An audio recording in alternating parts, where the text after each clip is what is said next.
ఇప్పటికైతే అందరం మంచిగానే ఉన్నాం. రేపటికల్లా నీకు పిల్లలు పుట్టినాక నీ పిల్లలు పెద్దోళ్ళు అవుతారు, నీ ముసల్దాన్ని అవుతా. నాకు కూడా మీ అయ్య లెక్క ఎవరన్నా ఒకరు తోడు ఉండాలి కదరా. అంటే అయ్యనా ఊరు ఇప్పుడు అయ్య కావాలంటే ఏంటంటే అతను సచ్చినోడు ఏమున్నది, నువ్వు కూడా సచ్చి స్వర్గానికి పోయి ఎక్కడున్నాడో ఎత్తుక్కొని తీసుకురావాలి కావచ్చు. ఏందే అంటే నేను చదవాలన్నా అదే నీకు బాగా మాట్లాడతాను ఏందే నువ్వు. నా బాధ ఒకటైతే మీరు నొల్లు పెట్టుకుంటారేంద్రా.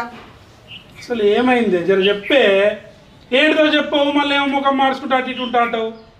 కొడుకు కోడలు చెప్పుకునే బాధ కాదురా నాది, నా బాధ నేనే పడతా పో.